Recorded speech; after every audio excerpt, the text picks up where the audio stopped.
She's called the billionaire hunter. He's the master of Amazon. Venice is shutting down for their $500 million wedding, but behind the champagne towers and designer gowns, the scandals are louder than the vows. Leaked texts, billion-dollar divorces, a ghost of an ex-wife, and whispers of backroom deals. This isn't just a wedding, it's a theater of power, love, and betrayal. The question is, are we watching a fairy tale or the most expensive cover-up in Hollywood history? The story begins with a wedding that was never meant to be simple, a celebration that instead turned into one of the most dangerous and controversial spectacles Hollywood has ever seen, when Jeff Bezos and Lauren Sánchez announced that their long-awaited union would take place in Venice, Italy, the city of canals, palaces, and centuries of history. The choice was not accidental. It was deliberate, calculated, and for many residents, infuriating. Venice had long been plagued by the weight of tourism, millions of visitors each year flooding its narrow streets, choking its waterways, and disrupting the fragile balance of a city already sinking under the burden of time. The idea that one of the world's richest men would swoop in and claim Venice as the stage for his personal fairy tale felt like an insult to many locals who saw the city not as a backdrop for celebrity extravagance, but as their home. They protested loudly, marching in the streets, waving signs, demanding that the city push back against what they described as an invasion not by armies, but by wealth cameras and the endless churn of global gossip. But as the protests grew louder, so did the questions: why Venice? Why now? Why with so much secrecy surrounding the plans? And why was security tighter than any wedding scene before? Every move was hidden behind closed doors. Planners signed strict non-disclosure agreements. Contractors were told not to speak to the press, and even hotel workers were sworn into silence under threat of lawsuits. It wasn't just about privacy, it was about control. Bezos and Sanchez were building not just a wedding, but a fortress, a controlled environment where no detail escaped their grip. Yet despite their efforts, pieces of the story began to slip through cracks. Whispers of powerful guests arriving by private jet, whispers of priceless jewels being flown in under armed guard, whispers of photographers who claimed they were chased away by unmarked cars with tinted windows. Venice became a city on edge, a stage where reality blurred with rumor, and where every shadow seemed to conceal something more sinister. And then came the moment that transformed the whispers into fire. One photograph, a single image captured late at night by a tourist who claimed he hadn't even realized what he was snapping, until later when he zoomed in, the photo showed a convoy of black vehicles speeding through the narrow streets, escorted by police lights. Yet what caught the attention was not the cars, but the faces inside, or at least what people thought they saw. Figures that looked familiar, powerful, recognizable faces that did not belong to Hollywood or tech, but to politics and global power. Suddenly, the wedding was no longer a story about love or excess. It was about connections, about alliances being made in plain sight. Under the disguise of romance, some claimed it was harmless coincidence. Others believed it was intentional. A meeting disguised as a marriage, and that is when the danger truly began. Because if the wedding was a cover-up for something bigger, then it meant that Venice had become ground zero for a secret war of influence, money, and power, and those who tried to expose it would not walk away unscathed. She is called a billionaire hunter. He is known as the master of Amazon. Together, they are about to host one of the most expensive and controversial weddings in modern history. Venice, Italy, a city built on water and dreams, is preparing to shut itself down for them. The canals, once filled with gondolas carrying tourists and locals, are now lined with luxury yachts, private security boats, and glittering stages designed for spectacle. The budget has already crossed $500 million, and yet, behind the glamour lies a trail of scandal, whispers, and questions no amount of luxury can silence. This is not just a wedding. This is a performance, a theater carefully choreographed with designer gowns, celebrity performances, and candlelit lagoons. And at the center of it all are Jeff Bezos, one of the wealthiest men in the world, and Lauren Sánchez, the woman both praised and criticized for becoming his soon-to-be bride. But before we get swept away in the extravagance of the event, before we marvel at the gold leaf invitations and the Michelin star menus, we need to step back. Because every fairy tale carries the weight of its own history. And in this story, that history begins not with vows of love, but with betrayal, exposure, and billions of dollars lost to romance. In 2018, Jeff Bezos was still married to Mackenzie Scott, his partner of 25 years, co-architect of Amazon's earliest days, and the mother of his 4 children. At the same time, Lauren Sánchez was married to Hollywood talent agent Patrick Whitesell, a man with deep connections in film, television, and sports. Both marriages seemed stable on the surface, fortified by wealth, status, and family. And yet, beneath the surface, a different story was taking shape. Jeff Bezos and Lauren Sánchez had crossed paths years earlier at industry events and social circles. She was already well known in Los Angeles, an Emmy-winning journalist, a helicopter pilot, and a familiar face on television. He was the richest man in the world, building rockets through Blue Origin and expanding Amazon into an empire touching every corner of modern life. When their worlds collided more directly, it wasn't business headlines that followed. It was tabloid exposure. In January 2019, the world's most private billionaire suddenly became the subject of front-page gossip. The National Enquirer published details of Bezos' relationship with Sanchez, including text messages and photographs that painted a very different picture of his life. Overnight, the richest man on earth wasn't being discussed for business success, but for an affair that fractured 2 families. For Bezos, the cost was staggering, not in dollars, but in reputation. Amazon investors watched nervously as his name trended alongside scandal headlines. For Mackenzie Scott, the betrayal marked the end of a marriage that had survived Amazon's garage days, its near bankruptcies, and its rise into the trillion-dollar stratosphere. And yet, when the divorce settlement was finalized, it became one of the most expensive in history. Mackenzie Scott received 25% of the couple's Amazon stock, worth over $36 billion at the time. She would go on to become one of the world's most influential philanthropists, giving away tens of billions to charities in just a few years. Meanwhile, Lauren Sánchez's marriage to Patrick Whitesell ended quietly but decisively. Their separation finalized another chapter of collateral damage, leaving Hollywood insiders whispering about how the affair had blindsided one of the most powerful agents in the industry. 2 marriages ended. 2 families reshaped. And at the center, Jeff Bezos and Lauren Sánchez emerged not as secret lovers, but as a public couple stepping into the spotlight together. For Bezos, the scandal was more than personal. It was a corporate crisis. His empire thrived on precision, discipline, and control. Suddenly, his name was attached to leaked messages and paparazzi chases. For Sánchez, the label of billionaire hunter followed her in headlines, overshadowing her career achievements as a pilot and broadcaster. But rather than retreat into silence, the couple embraced the spotlight. They appeared together at high-profile events, from Hollywood premieres to political dinners. They turned their yacht vacations into statements of power. Bezos began reinventing his public persona, moving away from the reserved CEO image into something closer to a celebrity mogul. Lauren Sánchez became central to that reinvention. She wasn't just the woman by his side. She became his partner in philanthropy, his public cheerleader at rocket launches, and his co-architect of a lifestyle built on glamour and visibility. Yet the whispers never fully went away. To critics, their relationship was born from betrayal. To supporters, it was simply a new beginning. By May 2023, rumors became reality. During a trip on Bezos' $500 million yacht, Kourou, Lauren Sánchez was spotted wearing a massive diamond ring, an engagement that instantly dominated international headlines. The ring, reportedly valued at $2.5 million, wasn't just a symbol of love. It was another sign of just how extravagant their union would become.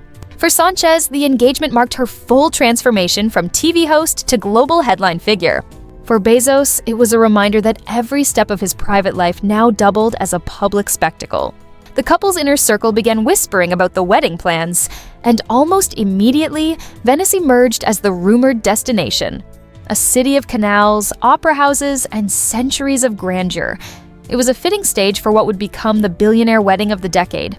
Choosing Venice wasn't just about romance, it was about symbolism. Venice, a city known for mystery, beauty, and spectacle, offered the perfect backdrop for the wedding of a man whose life had become equal parts empire and theater. Reports suggested that entire sections of the city would be shut down for security. Hotels were booked out months in advance. Private islands were rented, ensuring exclusivity. For locals, it was both a disruption and a reminder of how much global wealth could bend even the most historic cities to its will. For Bezos and Sánchez, Venice wasn't just a destination wedding. It was a statement, a reminder that their love story, born in scandal, would now be immortalized in one of the most iconic cities on Earth. As details leaked, the numbers grew staggering. The wedding budget was estimated at over $500 million. From designer gowns crafted by the world's top fashion houses to A-list performers flown in for private concerts, no detail was too small, no expense too large. But with every headline about luxury, another headline about scandal resurfaced. Critics questioned the optics of such extravagance in a world grappling with economic inequality. Protesters in Venice accused the couple of disrupting daily life for residents. Suddenly, what was meant to be a fairy tale became a lightning rod for debate. Was this a celebration of love or a display of wealth so vast it crossed into provocation? At the heart of the spectacle remains a simple truth. Jeff Bezos and Lauren Sánchez are two people who chose each other, despite the wreckage it caused in their past lives. Their relationship, however, will always be scrutinized under a magnifying glass. For Bezos, every move carries global impact. For Sanchez, every headline is weighed against the billionaire hunter narrative. Together, they are not just a couple. They are a brand, a performance, a story playing out on the world stage. And as their Venice wedding approaches, one question lingers: is this love story finally free of the shadows of its beginnings? Or will the ghosts of betrayal and scandal always haunt the glittering theater they've built? What happened next could not be dismissed as mere coincidence, because Venice was not just a city chosen for beauty. It was a city with history, a crossroads where power had always converged, and now the convergence was happening again in plain sight, dressed in tuxedos, gowns, and the illusion of romance. People who had spent decades moving in shadows found themselves suddenly illuminated by the flash of a single camera. And what that photo suggested sent shockwaves through both political and celebrity circles. Insiders whispered that Bezos and Sanchez were not simply celebrating love. They were staging an event where deals could be brokered under the cover of champagne toasts and dance floors. Because a wedding this large, this secretive, and this militarized was not about vows, it was about leverage. Locals who had first complained about noise and traffic suddenly found themselves silenced by a force they did not fully understand. Police patrols doubled checkpoints sprang. Up on bridges, even gondoliers were told to avoid certain routes under vague claims of safety, but whose safety was being protected, no one could answer. Clearly, residents began to speak of unmarked boats slipping through the canals at night, guarded by men who did not look like police, but rather contractors, men with the cold stillness of those trained to blend in and enforce silence. Venice was becoming less a city and more a stage, and its citizens the unwilling extras in a production they had never auditioned for. Reporters tried to push through the barricades, some attempting to rent rooms in hotels that overlooked key locations, only to discover their reservations suddenly canceled. Others were followed after leaving press briefings. Finding men on scooters shadowing them through narrow alleys, a veteran journalist later admitted off record that he had never felt so unsafe in a European city. Even during war coverage, he described Venice as electric with tension, as if everyone was holding their breath, waiting for something to happen. Meanwhile, the guest list remained the most closely guarded secret of all. Bezos and Sanchez refused to release even a partial list, and the media frenzy only intensified as jets landed at odd hours in nearby airports. Cargo planes reportedly unloaded crates under guard, and limousines whisked away figures under cover of night. Each rumor became fuel. One claimed a Middle Eastern prince was in attendance, another that a former head of state had slipped quietly into a palazzo. Others insisted that the real purpose of the event was not personal at all, but geopolitical. Because in a world where alliances can shift overnight, what better cover for a summit than a wedding? The secrecy, however, only made people dig deeper, and with every dig came danger. Whispers grew louder that at least one photographer had vanished after attempting to capture footage from a rooftop balcony, his equipment found abandoned, his name scrubbed from local records, though officially police denied he had ever been in Venice. Still, his colleagues insisted he had sent a text the night before saying he was close to something explosive. The story spread like wildfire, though no mainstream outlet dared confirm it. Inside the event, preparations grew more bizarre.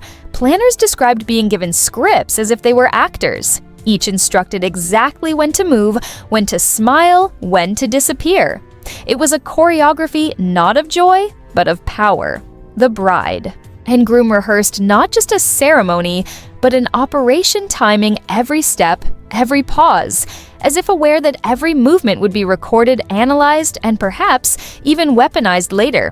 And yet, despite all the planning cracks, still showed an overheard conversation in a hotel lobby between two American security contractors suggested frustration with their employers. The words, "We can't keep this contained," reportedly repeated twice by one of them before he caught sight of a listening ear and fell silent. What exactly could not be contained remained unclear until one night when a cargo delivery went wrong. A truck carrying supplies was stopped at a checkpoint, and though officials dismissed it as routine, the driver later told an Italian newspaper that he had been carrying not flowers or linens, but electronics equipment sealed in cases he was not allowed to open. He claimed the men receiving it spoke no Italian, refused to give names, and left with the cases loaded into a boat headed not toward the wedding venue, but toward a secluded warehouse on the edge of the lagoon. The newspaper quickly pulled the article hours after publishing it, yet copies circulated online, fueling speculation that the wedding was cover for technology transfers or worse. Theories multiplied. Some claimed it was surveillance gear meant to monitor the city during the event. Others whispered of encrypted servers being set up to host private negotiations beyond the reach of government oversight, whatever. The truth, Venice had become a maze of secrecy, one that seemed poised to swallow anyone who dared look too closely. Even among the guests, tension simmered, reports leaked later of arguments behind closed doors, raised voices in multiple languages. Guards stationed outside suites to prevent confrontations from spilling into hallways. It seemed less like a wedding celebration and more like a summit at the brink of collapse, where champagne flutes clinked only to mask clenched fists and cold stares. And through it all, the people of Venice watched powerless. Their streets barricaded their waterways, patrolled their lives, suspended in service to a story they were not allowed to understand. And yet they felt the pressure of it all, because when billionaires, politicians, and global power brokers gather in one fragile city, the consequences rarely end with the last toast at the reception. They ripple outward, touching lives that never asked to be part of the game. It was into this atmosphere that the photograph resurfaced, the one showing the faces inside the convoy. Skeptics tried to debunk it, pointing to the blur, grainy resolution, and shadows. Yet the resemblance was uncanny too. Uncanny to dismiss conspiracy boards lit up side by side. Comparisons were posted, connections drawn and erased, reposted again. The debate raged over whether the image was genuine or staged, but in either case the effect was the same. The idea that the wedding was more than a wedding was now mainstream, and once that door opened, there was no closing it again. Some said the couple themselves were oblivious, wrapped in love and luxury. Others argued they were not just aware, but orchestrators directing every move with the precision of those who know. The stakes are global, whatever. The truth, Venice was no longer hosting a wedding. It was hosting a secret history being written in real time, and the longer the night stretched, the more it became clear that what had begun as whispers in alleyways was building towards something explosive. Because Venice was not merely a backdrop, it had become the stage for a confrontation that no one was supposed to see behind the walls of candlelit palazzos. The laughter and music were polished to perfection. But outside in the shadows, tension thrummed like a wire stretched too tight. Locals reported seeing boats without lights moving through the canals at 3 a.m, slipping silently past police checkpoints as if invisible to authority. These were not gondolas or water taxis, but black-hulled vessels loaded heavy low in the water. Their engines muffled their crews faceless and wordless. The story grew darker when one of those boats reportedly never arrived at its destination. Fragments of wood were later found washed up on a small island, along with scorched plastic debris suggesting an explosion. But the official reports, filed the next day, made no mention of it. Instead, the incident was described as a minor mechanical fire. Nothing to see, nothing to question. Yet too many eyes had witnessed the glow on the horizon that night, a glow that did not belong to Venice's. Lanterns. Inside the event, the bride and groom smiled for the cameras, staged carefully controlled leaks to social media, painted the portrait of perfection. Yet even their smiles could not erase the unease among the staff waiters whispered of seeing. Men with earpieces scanning every corner, guards stationed at doorways refusing entry to anyone whose badge had not been triple verified.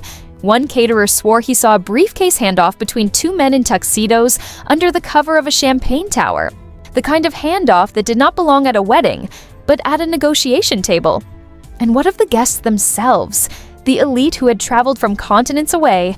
Some flew back within hours, never staying for the full ceremony. Others remained, hidden in suites, refusing to mingle, as if their presence had been required, but their participation optional.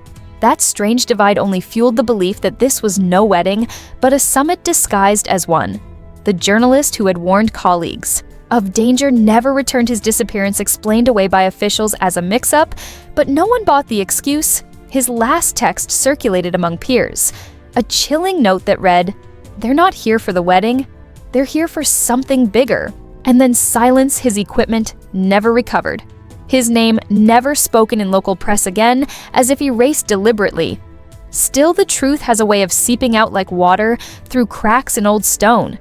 And Venice is a city of cracks. Documents leaked later suggested entire sections of the city were placed under temporary surveillance, not just around the event site, but across communication lines. Phone signals intercepted internet traffic, rerouted the level of monitoring more consistent with counter-terror operations than nuptial celebrations. Yet the justification for such measures was never given. What threat was so great that the entire city needed to be locked down? Or was the threat not from outside, but from within?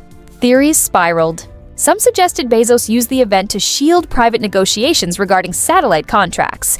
Others insisted Sanchez had invited figures linked to media empires for deals that would never appear in press releases. The most extreme claimed the wedding was cover for discussions that would alter global markets, all while the world's cameras focused on gowns, jewels, and glittering candlelight. If true, it was the perfect illusion. A love story staged to distract from a power story? No. One was meant to witness. And then came the silence. After the event ended, the city exhaled, barricades, lifted patrols, thinned guests slipped away in the same secrecy they had arrived, but Venice did not return to normal whispers. Lingered locals, swore the city felt heavier, changed as though it had been marked by what it had hosted. The image of Bezos and Sanchez smiling on balconies was replayed endlessly. Yet to those who had lived through the days of tension, it felt staged, artificial. Like an advertisement hiding the cracks in the wall. When reporters tried to ask questions later, they were stonewalled. Officials denied access, sources vanished. Records redacted, the narrative tightly controlled, yet the more it was suppressed, the louder it became. In underground channels, forums, podcasts, and late-night conversations, where people pieced together fragments like detectives building a picture from shattered glass. The single photograph of the convoy became almost mythic, dissected. Pixel by pixel, enhanced, reframed, turned into the centerpiece of theories. Some swore they recognized figures tied to energy negotiations. Others insisted intelligence chiefs were present. One expert even claimed the seating arrangement at the reception matched the symbolic order of a diplomatic summit. If true, it meant every toast, every dance, every staged laugh had been choreography in a play far larger than marriage. And this is where the danger lies. Because once a story like this begins, it cannot be unspun. Too many eyes saw too many fragments, too many cracks appeared in the polished facade. Venice became more than a wedding. It became a code word, a shorthand for the idea that behind every glamorous photo op lies another story, a darker one, written in shadows and protected by silence. For Bezos and Sanchez, the fairy tale will always be remembered in glossy magazines as glittering perfection. But for the people who lived it on the ground, the story remains one of unease, suspicion, and the gnawing certainty that something far greater unfolded behind the curtain of celebration. Something that will only come to light when the stakes are too high to ignore, and when that day comes, Venice will not be remembered for romance, but for revelation. And that is the haunting truth, because weddings end, vows fade, and parties dissolve. But the alliances forged in secrecy do not vanish. They shape the currents of power for decades, unseen but unstoppable, and Venice still whispers with their echoes to this day. So, what really happened in Venice was it love? Or was it leverage? Was it a wedding? Or was it a summit history? May not tell us outright, but the shadows do not lie. And neither do the silences left behind. And then that's where you come in, because stories like these don't survive in silence. They survive when people demand answers, when they ask the questions the headlines won't, when they refuse to let the narrative end at the balcony photo with the perfect smile. So if you want us to keep exposing the scandals, the secrets, and the shadows Hollywood and power elites don't want you to see, make sure you hit that subscribe button, turn on notifications, and share this video with someone who still believes weddings are just about love. Because here on Cinematic Sins, we don't just tell stories, we uncover the ones they never wanted you to hear, and trust me, Venice was only the beginning. At the end of the day, Hollywood isn't just about glamour and red carpets. It's about power, secrets, and the scandals that often stay hidden until the truth forces its way into the spotlight. Whether it's courtroom drama, relationship, chaos, or behind-the-scenes deals, one thing is certain: the story never ends here. And as always, we'll be watching, digging, and uncovering the pieces others try to keep buried.